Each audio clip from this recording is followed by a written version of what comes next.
Roland. See you soon, huh? Just saying goodbye to my van there. Perfectly normal thing to do, isn't it? Anyway, welcome to a beautiful day here in Japan on the Aomori Peninsula. And for those of you who watch the channel will know that when I come to the Aomori Peninsula, it means I'm going to do something. And that something is walk to the top of Gasan, the mountain that I look out on from my apartment pretty much most days of the year. And of course, why am I doing that? Because of course it's another year in Japan. In fact, today is March 20th and that means I have lived in Japan for 3 years. 3 years. I can't believe it either.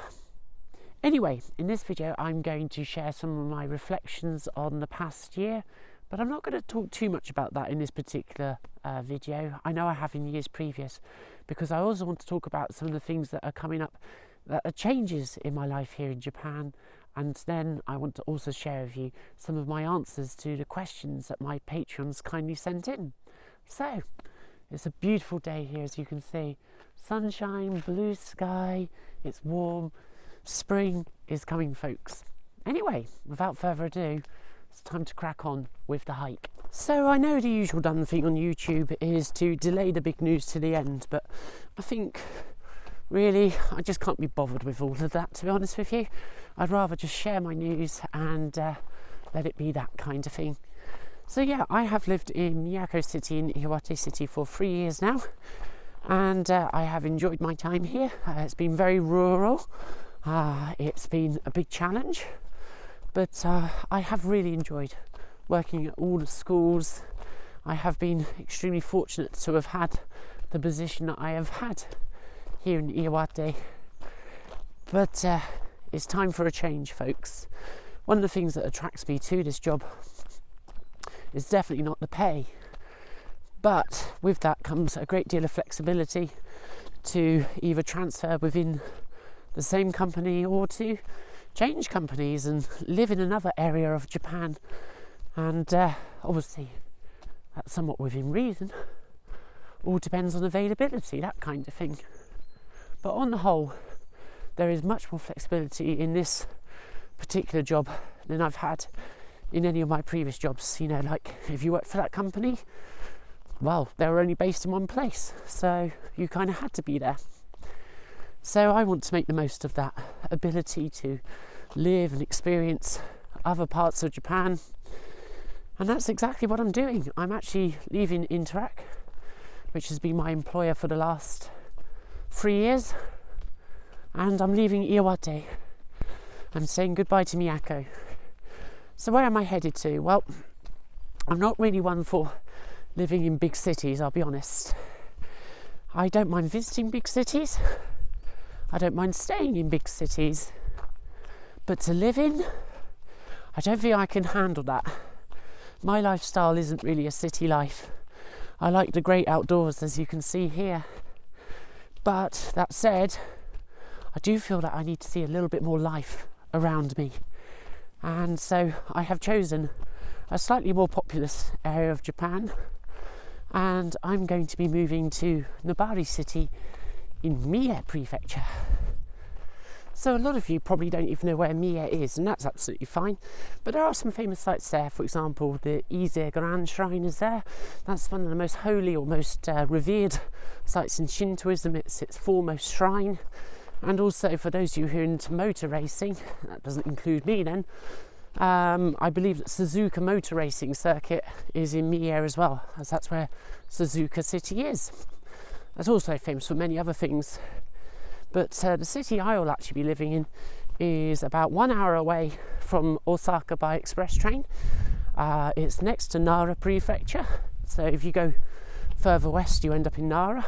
There isn't another city in Mie west of Nabari, and in the other direction by express train there is Nagoya City, so I will be living in between somewhat of Japan's second and third biggest cities. Nabari itself is a bit bigger in terms of population, at least, than Miyako. I mean, Miyako, where I live at the moment, is absolutely huge in terms of actual area, but of course obviously most of it's not populated. Most of it's mountains like this. In fact, the fact that this mountain has a bit of a track going up it makes it quite unusual, because most places are pretty much off limits unless you're a very, I don't know, hardened hiker, shall we say. I definitely don't fit into that category these days, if I ever did. But yeah, so it's going to be a big change. I think there are going to be more opportunities there, and the big reason for the change is that the company I'm going to work for, the actual working hours of the new job are actually less than what I do at present, and that means that I will have more time, and money can't buy time, and what I need more than anything right now is time. And why do I need time? Well, because I want to work on my manga, Future Saviours. It's difficult doing a full-time job, trying to keep YouTube populated, write a manga, and do all the other things that I enjoy in life, namely running, skating, and just generally visiting places in Japan, as well as studying Japanese. In fact, saying it all, it's a wonder I've managed any of it. But the slightly reduced pay overall, because I have now bought my own car. There's a car coming, so I'm just going to pause a moment. Actually, that's the top tip. If you come to Japan and you're driving along, or you're a pedestrian as I am, and you suddenly hear a little slight toot of the horn, a little beep of the horn, they're not shouting at you, they're not getting angry at you, they're actually thanking you. It's one of the ways of basically showing your appreciation, either for pulling over to let them through or letting them out, these kinds of things. So don't assume that. Anyway, I digress. But yeah, time is what I need, and so with the new job in Nabari, I will be working less days per year overall. I don't exactly know for 100% certain how that will pan out across the whole year, but it should mean that I then get the time to really push on with Future Saviours, my manga, to seek out publication hopefully, and also to really push forward my Japanese. And then obviously, so long as they're happy to keep me there, in a couple of years' time I can take stock, and hopefully I'll be able to, I don't know, diversify the ways in which I support my life, essentially.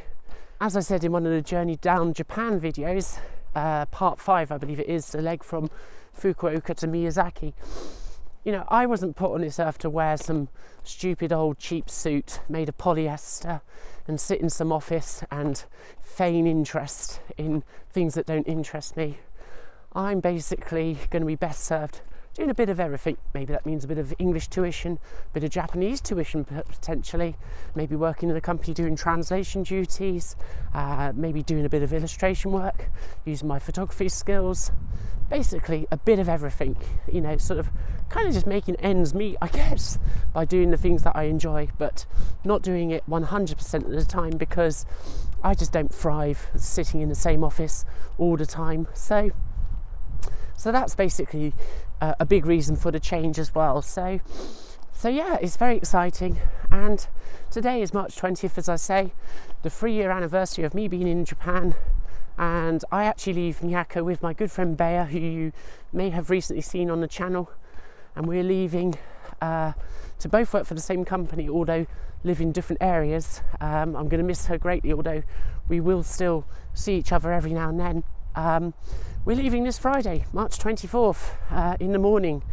So it's going to take us about 4 days, because we'll be taking it slowly, to drive down to Nagoya, where training will be taking place with the new company. So it's very exciting.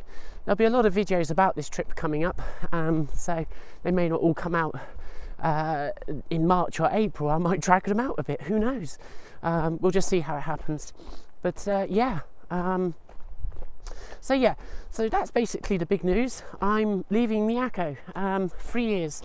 I think it's easy when you're doing YouTube, or maybe just in deep conversation with somebody, to say things that you don't really 100% feel in your heart. You just kind of say them without really sort of, holding on to its true meaning. But what I can say is that truly living in Miyako, the first 3 years of my life here in Japan, has been an adventure. And it does sound like a cliche, doesn't it? Everybody says, oh, it's been an adventure. And what do you really mean by that? And I just think that both in terms of myself as a person and the things that I have experienced, they really have been an adventure. You know, I really did have to work through a lot of things to sort of get my life back onto the track that I always felt it should be, you know, sort of just enjoying life basically, not turning up at some office doing a job that I didn't really have any real passion or interest in just because the money was good. And so there was, you know, some issues around that I had to deal with, and the fact that my own business kind of came to an end when I just couldn't make ends meet to do what I loved in life. You know, I couldn't keep on doing 2 full-time jobs forever. And secondly, you know, getting my own ventures off the ground has been a struggle, both in terms of improving my ability to draw so that I can do justice to the stories that I want to tell in life. And I feel that after 3 years, I have achieved those aims. You know, I've still got a long way to go, but in terms of my overall ability, Japan has afforded me the time and space to be able to do that. And I feel so much more relaxed about all of these things than I ever did before. And that's really quite a wonderful feeling when, you know, you just don't really worry about it. You sort of just come to realise that all that really matters is what I do here and now. Don't worry about the future. It'll take care of itself. And yeah. And of course, obviously, there is the actual adventure, the things that you can see, the things that you can do. And that includes all the places that I have visited since coming to Japan, the experiences that I have enjoyed here in Iwate, both by myself and with friends. And yeah, I just feel that I came to realise that the most important thing in my life is just the overall experience, taking decisions to enjoy things as they unfurl, and just being happy to be content in the moment, to just be in, essentially. It feels like a cliche-ridden sort of load of old guff, but honestly, that's what I've come to understand. So yeah, I'll always be grateful for my time here in Iwate.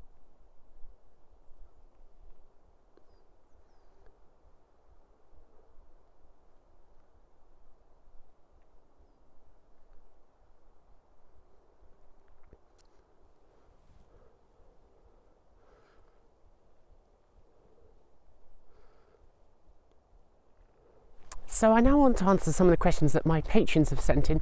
If you have any, by the way, just pop them down in the comments below and I will try and answer as many as I can. So Mike first of all gets in touch with, I realise that teaching and the manga are your primary focuses in Japan, but just out of curiosity, what is the fine arts situation like in the parts of Japan that you have been in? Well, there's 2 sides to that. First of all, in terms of where I directly live in Miyako, it has been a little bit far and few between in Iwate. For example, I saw Yoshitaka Amano's artwork in Miyako City, which is about just over an hour south of Miyako. It's about 100 kilometers away, still in Iwate. And he very famously did a lot of the concept art for Final Fantasy, for, well, being Squaresoft initially. So yeah, so that was a really, really beautiful exhibition, amazing artwork. I mean, he has done so much more than just a Final Fantasy artwork, but maybe my viewers will mostly know his artwork through that. But beyond that, it's been a little bit far and few between where I directly live. Miyako itself, and I don't mean this in a bad way, is quite a blue-collar town.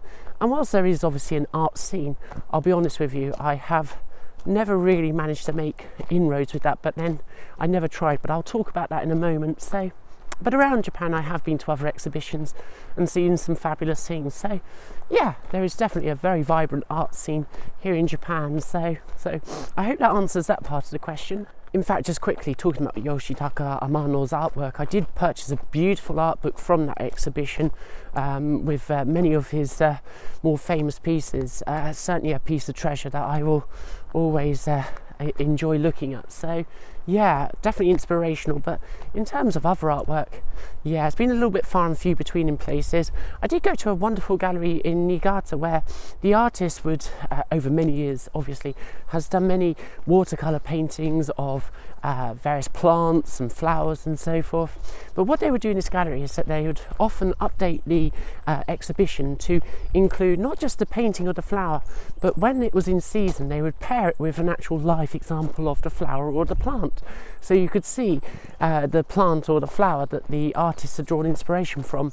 Yeah, that was really interesting. That was, I believe, in Miyako City. So yeah, definitely worth checking out. If I can find the name of it, I will put it on this video. Mike's next question is about Roland, my little Suzuki Every minivan that I bought this year.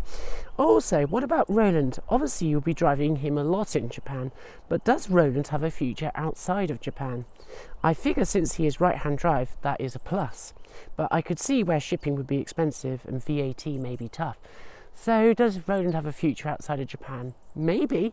Obviously I don't actually know how long I'm going to be in Japan for. I'm not leaving anytime soon, but I guess if he turns out to be a reliable vehicle, then I guess so long as this passes the safety regulations and all those kinds of things, and it's not going to be a complete nuisance as some repairs have to be done. I don't know anything about this, to be honest with you. Then yeah, maybe I would import him back to the UK, but yeah, that's probably a little bit far off in the future, but yeah, I've not discounted that as a possibility in the future. So I just know that maybe some of the regulations surrounding K cars is a little bit more lenient here in Japan than perhaps it might be in the UK. So, but that's the extent of my knowledge. So yeah, I guess there is a possibility he could be coming back to the UK someday if I actually return there to live on a more full-time basis again. But yeah, I'm not thinking that far ahead at the moment. Okay, next set of questions. These ones come from Jason, and he has asked me a number of smaller questions which I hope to go through now. So, any foods that are specific to the UK that can't be found in Japan that I crave or miss? I guess the number one thing would probably be fish and chips. Ironically, I don't know if I've mentioned this on YouTube before now, but one of the most famous fish that they catch here in Miyako and just generally the surrounding area is something called tara, and that is cod. How amazing is that? But the only thing is that it's very expensive, and you're not going to find it fried in the manner that we do in the UK. Certainly very rare to find it battered. You can find it if you look for it, but maybe it'd be a bit too expensive. But yeah, I definitely miss that. And also, yes, malt vinegar. I mean, vinegar is quite often used in Japanese food to sort of season and flavour vegetables, which is delicious. But it's not the malt vinegar variety, and nor would you want it to be on vegetables, to be fair. But yeah, good chips, what I call chips anyway, you know, like from a chip shop, with malt vinegar and a bit of salt. I do miss that, but maybe my waistline doesn't. So, and of course the other thing is obviously cheese. Again, probably a good thing. I'm going to touch upon this in a moment in another answer, but you can buy cheese in Japan, but it's so expensive, and the stuff that is cheap I will talk about in a minute. So yeah, I guess that's what I miss the most. Also, Indian curry or Bangladeshi curry. You can easily find it here in Japan, and it's good. The naan breads are amazing, in fact. But I've always found the curry itself to be just a little underwhelming, if I'm honest. I can think of many places I have enjoyed curry here in Japan, but there again, I do miss the way that it's served in the UK at least. So, and it doesn't tend to always be that spicy here. So, not that I eat vindaloo or foal, but I do miss a good jalfrezi, for example. So yeah, those are a couple of the things that I miss. Jason also asked, have I ever considered having a pet here in Japan? Well, this pretty much goes for wherever I am in the world. Yes, I love animals, but if I had a dog, I'd want to make sure I could look after it properly by regularly walking with it and exercising it and spending time with the dog. And being at work all day, I just feel very guilty about it being left at home by itself. Same thing with cats. I love cats, but I just feel guilty personally. I'm not saying that it's wrong. Just for me, I just don't really quite agree with myself having a house cat. I think cats should be allowed to go outside and enjoy the outdoors, and yes, I know they terrorise wildlife, but they are an animal. So I've always felt a bit like, if my lifestyle doesn't really suit the animal's lifestyle, then I shouldn't have one, even if sometimes maybe the company would be very nice. So, but that answer applies to the UK, Japan, wherever I might be in this world. So yeah, this is a good question from Jason. He asks, are Japanese drivers more polite than they are in the UK? Yeah, on the whole, but by no means perfect. One of the things that quite a few drivers like to do, certainly up in Iwate at least, is to just pull out into the road into oncoming traffic and then proceeding to slow everybody down because they have no idea that they have just pulled out right in front of you. So yeah, that does happen, but I guess that happens anywhere in the world. But I have noticed it a lot more in Japan, that people are much more willing to, within just a few yards, pull out at 5 kilometers an hour into 60 kilometre an hour traffic. And also you do see the little white K pickup trucks, usually driven by older people, where they've got their foot fully depressed on the clutch in first gear, wondering why the thing isn't going. Foot full on the accelerator. Sounds like one of those cats again, doesn't it? So you do see that, but that's just one of those things, isn't it? But in general, yeah, I'd say, certainly in what I've experienced so far, they are more patient. Doesn't mean to say that there are never any infractions. For example, where my apartment currently is, there is a crossroads which I have to turn out into when the light goes green, obviously.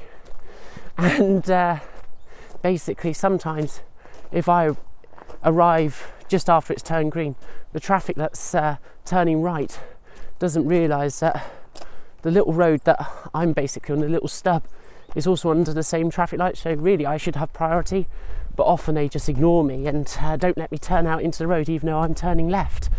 So that does happen, but that's nothing compared to some of the idiocy that I have seen over the years on the UK roads, where people just seem to get in their cars ready to be angry and quite nasty in terms of their driving habits and manner on the road. So, but a lot of countries have these problems. I've seen it in many parts of the world, so it's not just a dig at the UK, but some people really need to check themselves a little bit more before getting in the car all around the world, because believe me, if something does happen to you or somebody else, you will instantly regret it. So, but on the whole, I found driving in Japan a more pleasurable experience than in the UK. So I hope that answers that one. Okay, just taking a little rest because, as I say, it's quite warm today, and I don't want you just to hear me just being purely out of breath. I'm about 2 kilometres from the summit, so I'm pretty much halfway. So Jason also asked, knowing what you know now, would you have moved to Japan sooner than you did? And the quick answer to that is yes, but it would have still been impossible because, and I'm not making a dig at people who perhaps other people to support them, such as parents, for example, or other family members in terms of being able to come to Japan to live and work. That's all good. If they have people who are able to support them, well, good for them kind of thing. But when I was in my early 20s, there was no way I could have afforded to do this. And if I wanted to do this, it would have been down to me to pay for it, as perhaps rightly it should be. At least that's what I believe in my instance. I don't believe my parents should be responsible for me doing things like this, like, Mum, Dad, can you give me £9,000 so I can go and live in Japan? That would never have happened. So I would never have been able to afford it because, like, for example, when I graduated from university, the jobs that I had were, I used to wash up and deliver meals for the elderly in a care home. What else did I do? I used to do admin work, just like office stuff, paperwork, bit of data entry, and I also did another admin job where I would do stock takes, invoicing, orders, answering the telephones, that kind of stuff. So I was doing pretty low wage jobs, shall we say, when I left university, so it was just never an option for me. And actually that's one of the reasons why, even though I went to university to hopefully train and become a school teacher for primary school in the UK, I could never afford it. I couldn't afford the extra money that it would have cost me to get the relevant qualifications at the time. Back in 2005 was when I graduated. So coming to Japan was my opportunity to try and realise something that I always thought that I wanted to do, but never got the chance to do, mostly because of money, to be honest with you. So yes, I would have definitely have come here in my early 20s if I was able to do so, but c'est la vie, that's what happened, shogunai. I'm just glad that I took the opportunity to do so when I did. As I say, I worked as a wedding photographer alongside my full-time job, and that's how I was able to save the money to stump up the initial setup costs, which are not inconsiderable. So yeah, especially considering how much you actually get paid working here. But there again, as I've spoken to my good friend Bea, I feel that both of us have come to Japan with a slightly different perspective, perhaps, and set of values about how we look at the job, shall we say, than perhaps if we came here because we didn't know what to do after university. So why not, go to Japan for a year? Which, fair enough, if that's what you want to do, I've got no problem with that. I just hope that you enjoy it. That's the main thing. Whatever your ways and means that you came to Japan, I just hope you enjoy it. But yeah, that's why I didn't come sooner than I did, just purely down to money. And simple answer is yes, I would have done had I had the money. So yeah. So one more question before I press on a bit further up Mount Gasan, or just Gasan, shall we call it? I can't really call it Mount Gas Mount. So Jason asked next, what age did I start to draw? Well, I don't know exactly, but I certainly know that I was scribbling and doodling by the age of 3, and I'm sure that I was pretty much drawing little cartoon characters and so forth by the age of 4 or 5, but sadly it was by the age of about 20 that I pretty much stopped drawing. And it took me until 2018, late 2017 maybe, to really properly pick up the pencil and start drawing again. So in 2018 I was 35, is that right? Something like that. So yeah, there was a big gap of about 15 years. So yeah, short answer to that one. So there's 2 more questions from Jason. What age did you start to get interested in Japan and the culture? Was there a certain thing or aspect that caused that interest? That's a really good question. So 2 things really. The first one was Superplay magazine in the UK. It was mainly a magazine for the Super Nintendo, but they also covered a lot of stuff to do with Japan and its culture as well. So namely anime and manga, but those are the kinds of things that I was kind of interested in, because I was always nuts about cartoons and stuff when I was younger. I used to always buy comics and so forth. So naturally I was drawn to that. So they would have all sorts of different articles showing little glimpses of Japan in sort of small photos, these kinds of things. So that was one of the things, and obviously it grew from there. This is well before having any access to the internet kind of idea. And second to that was when I went to secondary school. In 1995, the Great Hanshin earthquake happened in Kobe, and my subject that I was always best at school, and the one that I also enjoyed the most, was geography. In fact, that's what my degree is geography. And I remember when the earthquake happened, and naturally we started studying all about the causes of it. We would watch videos about it, all this kind of stuff, because it was in the news. There was programs about it on BBC and so forth. And I was just so fascinated by what I saw, because this wasn't the days when you could just type in whatever you wanted on YouTube and find out about it. You had to glimpse things through TV programming schedules, books, this kind of stuff. So I just found it both obviously incredibly sad what had happened, but fascinating as well to see a bit more of this country that just seems so distant and different and so forth. So yeah, that was the 2 main catalysts for what planted the seed of my interest, shall we say, and it has only grown since then, really, obviously. So, okay, and the last question from Jason is, what one thing would you have done differently in the 3 years that I have lived in Japan? Well, that truly is the $1 million question, isn't it? How do you answer that with just one thing? Well, I think the thing about regrets or things you would have done differently is that it's easy just to look back and go, oh, I shouldn't have done this or I should have done that.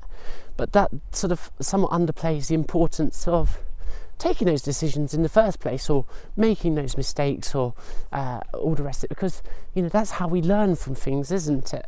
And those experiences have to happen in order that we progress in life, I guess.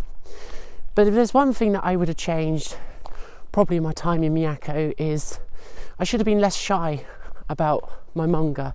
I wish I had shared it with more people, but yeah, that's an ongoing thing. But I feel now that my artwork is of a quality that is far in excess of where it was 2 years ago, and I hope that with the time that I'll have in Nabari, that I can really make the most of spreading the word about it, not being shy about it, and seeing what happens. It's easy just to put yourself down and go, it isn't ready or it's not good enough. But the truth is, when is it good enough? So yeah, I wish I hadn't been so shy about it, but that's the one thing. There are other things, but as I say, I think I might put those on the things that I would have done differently. But if I had, then I wouldn't be in the situation I am in now. And honestly, apart from obviously having a hugely successful manga that millions of people read, I wouldn't change it for the world. My next questions come from Chris. He's got two. What is the most surprising thing you have learned about the Japanese people in the last 3 years? Well, that's such a difficult one to say.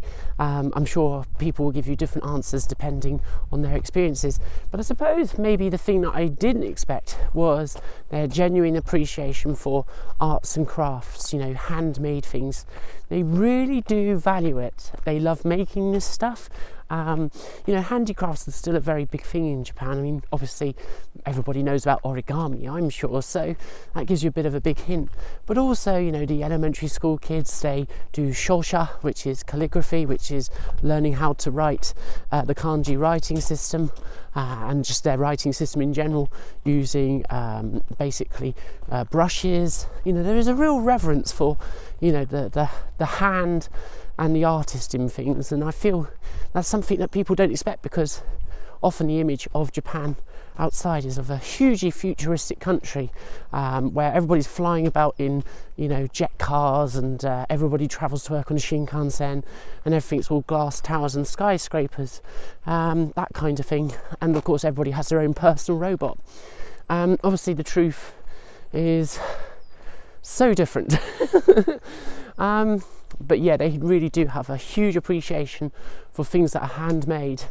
Certainly the people that I have shown Future Saviours to have really admired the fact that I do it by hand rather than computer. So maybe they're being polite, I don't know. But certainly from what I've observed about artwork in general and the way that it's talked about, they really do appreciate handicrafts, things made by hand. It's a big thing in the culture, and something that I love, to be honest with you. I love that. So yeah, so I hope that answers that question. Okay, and Chris's last question is, after 3 years away from the UK, are any creature comforts from home, food, shops, TV, etc., that you particularly miss? Well, another great question. This somewhat touches on what Jason was saying, wasn't it, about foods and so forth. In terms of TV, nothing really. I'm sure there are good programmes that I've missed that I'd enjoy. For example, I watched, it was on Netflix, wasn't it? That girl who played chess, what was that called? I can't remember now. That was really good. Enjoyed that, but I could have probably watched that anywhere in the world, to be honest with you, because it was Netflix. But TV, no. I'll be honest with you, I never was a huge watcher of TV at any point in my life, actually. So I don't really miss that at all, although I'm sure if I watched some of the things that have been on, I would enjoy them. Food wise, kind of touched upon that. I think the other thing that I do miss, even though I don't consume a lot of bread, I do miss a lot of the range and variety of bread that can be had cheaply in the UK. That's absolutely delicious. You know, good crusty fresh bread is beautiful. So konnichiwa. Kirei na tenki desu ne. Another hiker. Okay. So yeah, and I also miss like really good quality fresh bread. That's something I miss greatly. You can get nice bread in Japan, but a lot of it in the shops tends to be, you know, the slice white, the mighty white stuff, and I can't stand it. It's just, whether it's in the UK or Japan, can't stand that stuff. So I guess I miss that, even though I don't really eat a lot of you know, bread in general. So that's perhaps the rest of the food. I want to mention a bit more about that in another answer, which I alluded to earlier on, but not just yet. Other things that I miss, I guess sometimes being able to make cultural references and for them to be felt, not just understood or, you know, at least acknowledged, but to actually feel cultural references and go, I know what you mean, I feel it as well.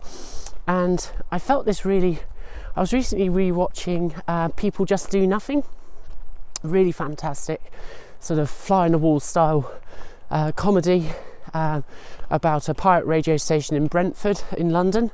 And just the sense of humour, the cultural references, the characters, the way that they were, all those little things just made me go, I miss having that kind of banter or that humour with people. Just wouldn't be understood here. Sometimes, you know, people do get my jokes and stuff, but I feel there is something else that I might be able to explain something, say to Bear, like, oh, it's funny because of this. And she understands it on a conceptual level, but to feel it and to really feel the humour in something, it's just not her style of humour. And that goes for wherever you are in the world. That isn't just a Japan thing. Let's have a little look over here. Oh, Gasan. We're getting there. Beautiful, huh?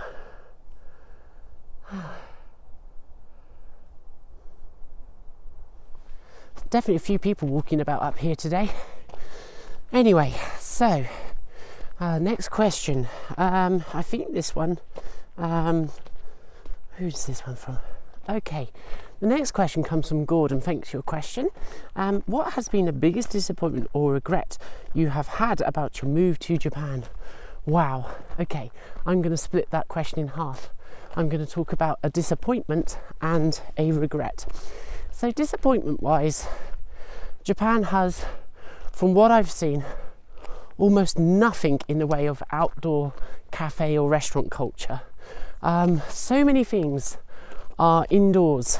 I know they obviously do get some slightly more temperamental weather, and they obviously have things like natural disasters and stuff, which means you can't exactly expect a carbon copy, you know, I don't know, Parisian cafe culture, or even the cafe culture that exists in the UK.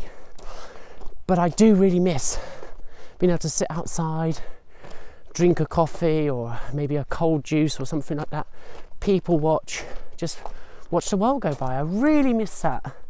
I don't understand why everything is often in quite dark, quite cramped indoor spaces here in Japan. It's almost as if it comes across that they favour it. Maybe there's a good reason for it that I just don't appreciate. I know they have a few more pernicious bugs in Japan perhaps, but yeah, it's the thing I really miss. They really do need more cafes outdoors. You know, like for example Miyako, it's on the Pacific Ocean, it's beautiful. I can only think of one place which you can sit outside at and enjoy maybe some food or a coffee. It's far and few between across all of Japan. I did see a few outdoor places in Tokyo just before I came back to the UK last year, but yeah, it's a real shame. They need to move some of their facilities to have some outdoor spaces, but yeah, that is a shame. Regret. Yeah, I suppose I just wish I'd studied Japanese even harder. You know, it is improving a lot. You know, I can generally hold a conversation pretty well now. Just look at that. What a wonderful view. I know it's obstructed by trees, but wow.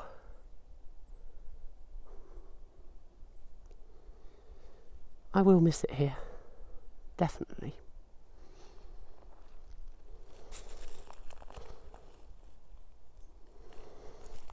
So yeah, as I was saying, I wish I'd studied Japanese harder.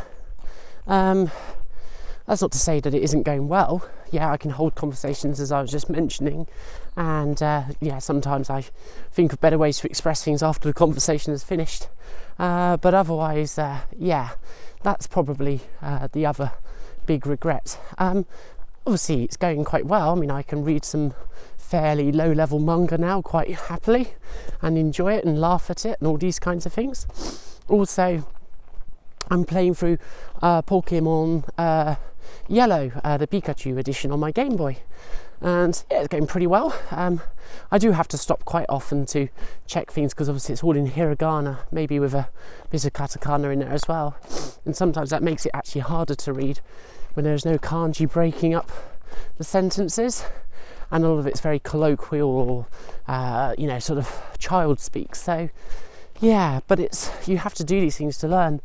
But then when I'm playing these games, I often overlook how much I do know and didn't have to look up. You know, I can be playing away for quite a long time before I have to check something. So yeah, but overall, yeah, I just wish I was a bit better than I am. But yeah, can't beat myself up too much about it. It's not like I haven't been trying. Wow.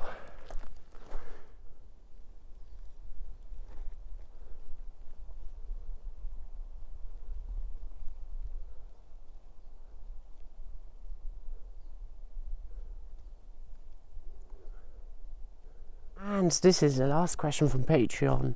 Daniel writes, "Hello Vicky, thank you so much for giving us a peek into your world and providing with a wealth of entertaining and interesting stuff to watch and experience." I wonder if he's been watching the right channel. It's been quite a journey over the last 3 years. Hard to believe it's been that long already. I remember the video you did just as you landed in Japan as it was closing down. Yeah, 3 years ago exactly today. My question is like the same as many other people's. What about your time in Japan? What about your time in Japan is exceptionally different from what you expected? What has been the biggest surprise? Okay. So this might slightly come under disappointment, and I don't want to labour it too hard because I don't want it to overshadow anything. But whilst I know that suburbia in most places in the world is not always the prettiest of places, I'm talking about more where business and commerce is not so much suburban housing. That's, yeah, I quite enjoyed the quirkiness of it in Japan. It's quite nice. It's enjoyable. But commercial space in suburban Japan is often horrifically ugly. Very few trees, almost no greenery. You know, it's very far and few between. It's just lots and lots of concrete, asphalt or tarmac, and big retail sheds with gaudy signage, lights. I know that obviously Japan has to deal with earthquakes and various other things like typhoons, for example, and so things have to be built to the right standards, and therefore aesthetics is something that is inevitably going to suffer. But I have lost count of the many places I have driven in sort of suburban Japan, and it's just a bit of a boring mess, if I'm honest. Convenient if you drive a car, but not at all pretty. And it's in such a contrast to many of the places like this in Japan, the smaller towns as well. It's native architecture, shall we say, and you know, there are other places that are very beautiful. I mean, it's a very well kept country. You know, there is considerably less litter here than there is in many of the countries I've travelled in by far.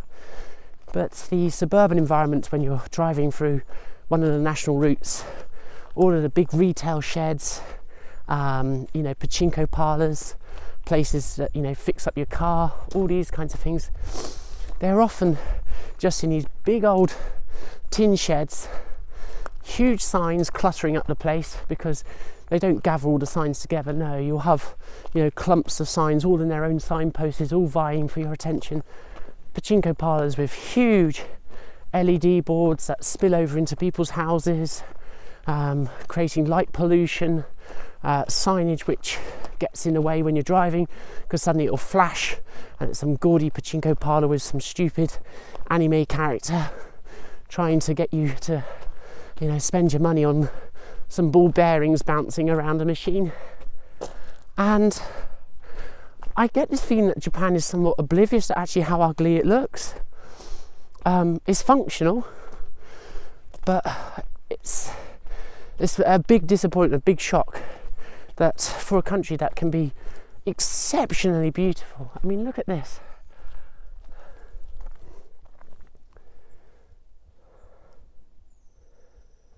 Yeah. Now, obviously, this is natural beauty, but here's another case in point.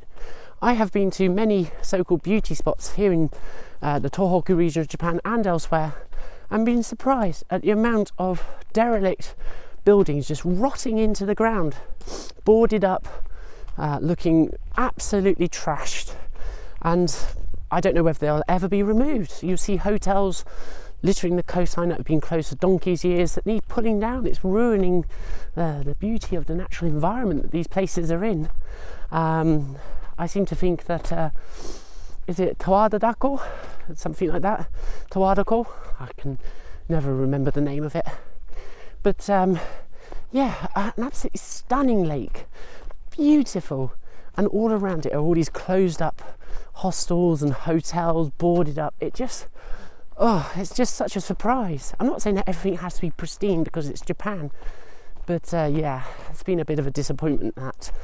You get over it soon enough though. But yeah, it's been an interesting surprise that.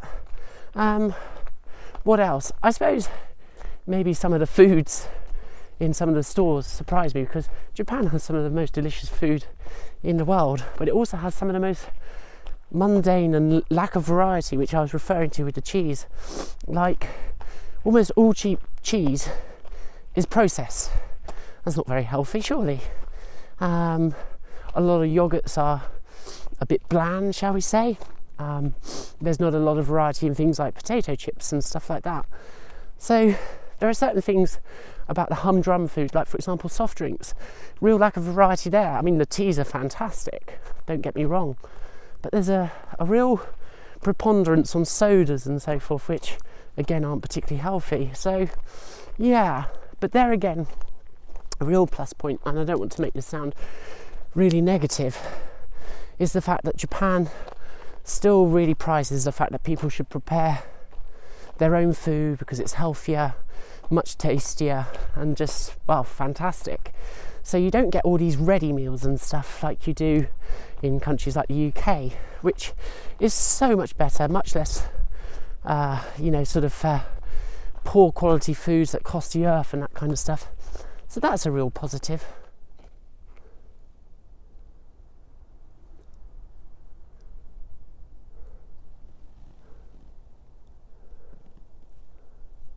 Of course, just to add a little caveat to what I was saying in response to Daniel's question, obviously the convenience stores do have a lot of ready meals available, but they're of much better quality than generally what you get elsewhere. Some of them aren't so great. I still don't understand pasta made with tomato ketchup and not actual tomatoes. That's it's just a bit weird to me. So but overall, yeah, those are just some observations, things that surprise me, shall we say. For a country so famed for its wonderful, diverse and interesting fresh cuisine and so forth, that there is, outside of that, some of the basic groceries are just not all that inspiring sometimes, to be honest with you. But there you go. You can't expect everything to be like home from home, otherwise why wouldn't I just stay there? So there are too many other positives that easily overrule all these things. So yeah, I hope nobody gets offended by what I've said there. It's just my own personal opinion. You know, all I want to do is perhaps suggest to people is that just look at this environment. Is this beautiful, for example? Because really, a lot of it isn't. So yeah, okay. Wow, thank you for the questions, guys. Yeah, what a wonderful day to be up here. Okay, let's concentrate on the last seconds where I'm not nattering away, okay?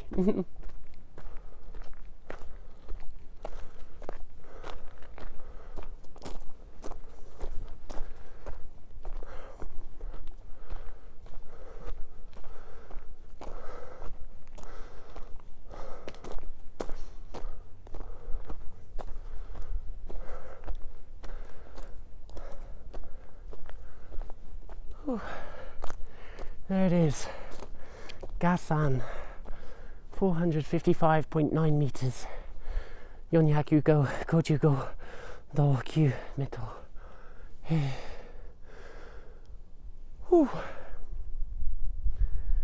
What a view, what a view. Okay.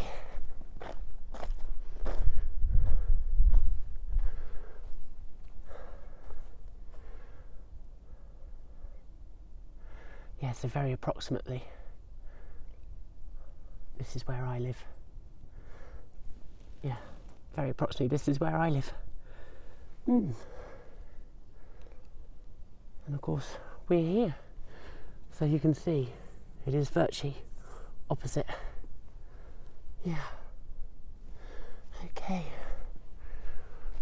3 years in Japan it is. Oh. It appears that they've built a new viewing point up here. Wow, I wasn't expecting that. Go and watch the other couple of videos, folks. They've changed it. Wow.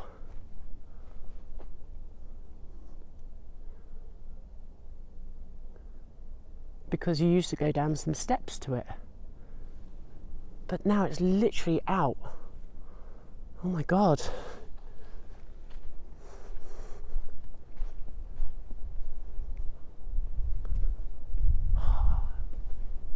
How fantastic.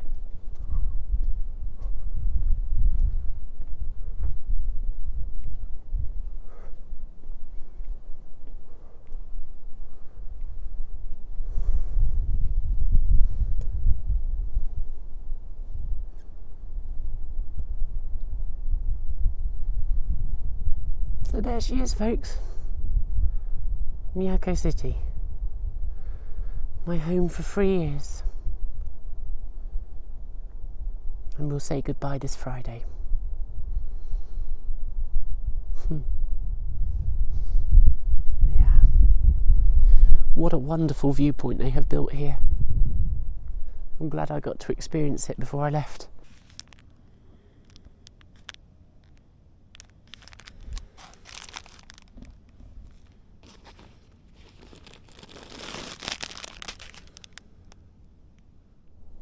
There's a little harbour just sort of here-ish. I remember sitting out there one summer's day, watching the boats come and go.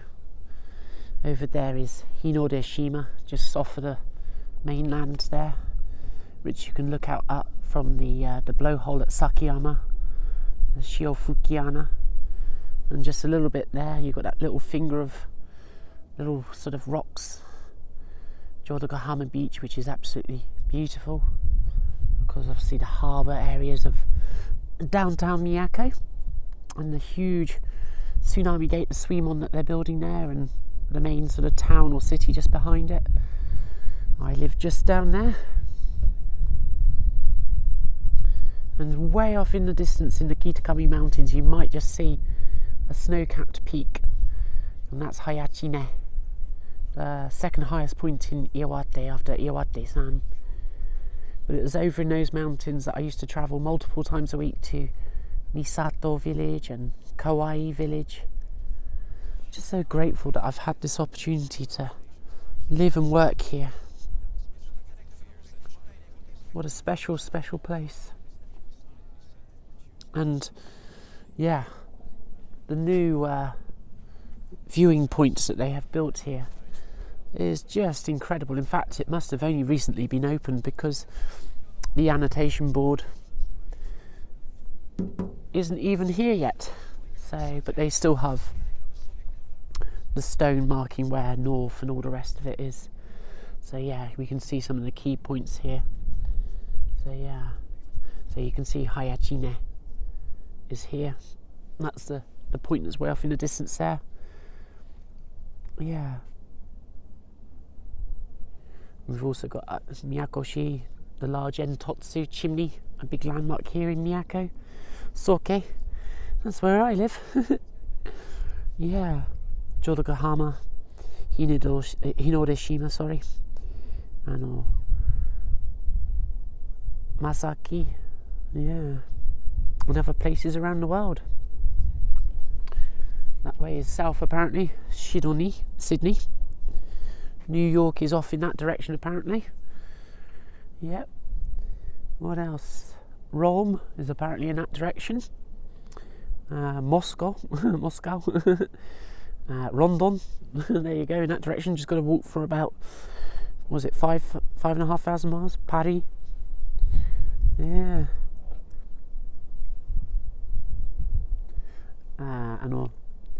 Sugarushi Kanan. Sugarushi. Yeah, I think that's Kanan, isn't it? Kananguchi or Ko. I'm not sure which the reading is for that one, but yeah. Kanehama, Takahama.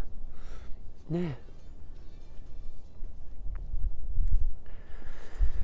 Yeah. 3 years in Japan, hey? I don't think I did too bad overall.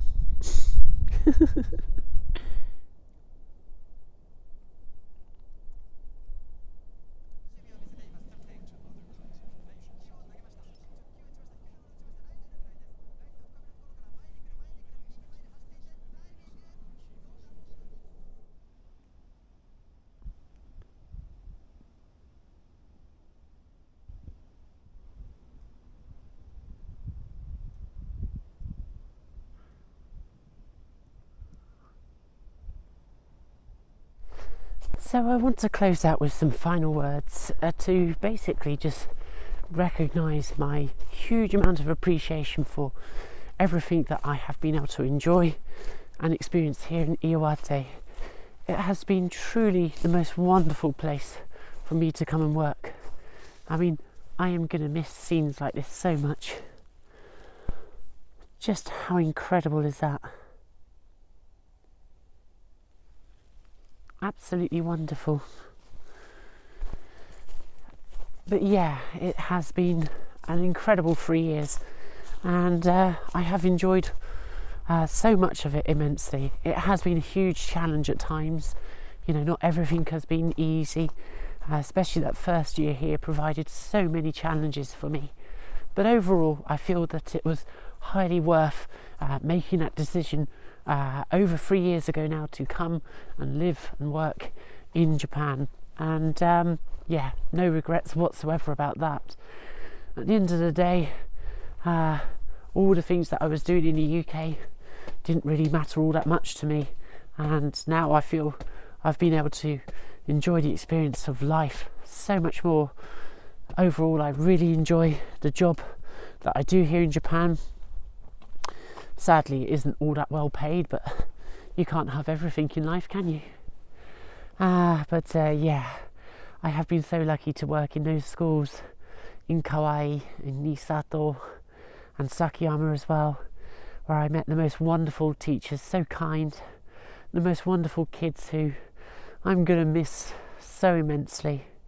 But I have this little bag of memories at home, and I'm not necessarily somebody who just reflects on the past and go, oh yeah, do you remember this? Oh, it was better then. I hate all that stuff. But I have this little bag of memories with all their little notes, all the little drawings that they made for me, all their messages. And yeah, it's a nice thought to think that one day, hopefully, I will make it to an older age. And maybe my legs that have taken me up this mountain today will be failing me, but I'll be able to pull that bag out and reflect on my time here in Japan. Maybe I'll still be in Japan, who knows? I don't really worry about it too much anymore, you know. I just trying to enjoy life and be in the moment, and working in a rural place like this has really helped that. To be able to go out and walk after work, to run after work, to enjoy all those evening trips to various cities, to just break up the week and enjoy life and just be, really. That's what really matters. As well as the fact that I feel I've finally got my life back onto the track there, where really my skills are best suited, you know, drawing, illustration. I get to go running, get to go skating. Well, not at the moment. My wrist is still not fully recovered, so I don't want to risk that just yet. But yeah, that's what really matters, is that I feel that I'm enjoying life. And yeah, I'm not rich, I'm not poor, but I can say that in Japan I have found a real degree of honest fulfillment and happiness. Not every day is an absolute blinder. Some mornings are getting up at 6 a.m, it's cold, the inside of the windows are frozen. But overall, yeah, I have zero regrets about coming here. And yeah, I just have so many wonderful things to look back on that I have experienced here in Iwate, and I will miss it immensely. But I am looking forward to that new challenge in Nabari, in Mie Prefecture. It's exciting to think that the adventure continues. And maybe in a couple of years' time, I will have got my manga published in some form. Fingers crossed, eh? We can only do our best. Anyway, I look forward to seeing you in future videos where I keep on sharing the experience of living in Japan. I hope you enjoyed the answers to the questions. Like I say, if you've got any of your own, put them down in the comments. But I guess really, I'm just going to enjoy the walk down the mountain by myself now and just listen to my own footsteps. Not everything has to be for the internet after all. I hope you're all keeping well. And I guess I'll see you somewhere in another part of Japan soon. Take care. Peace.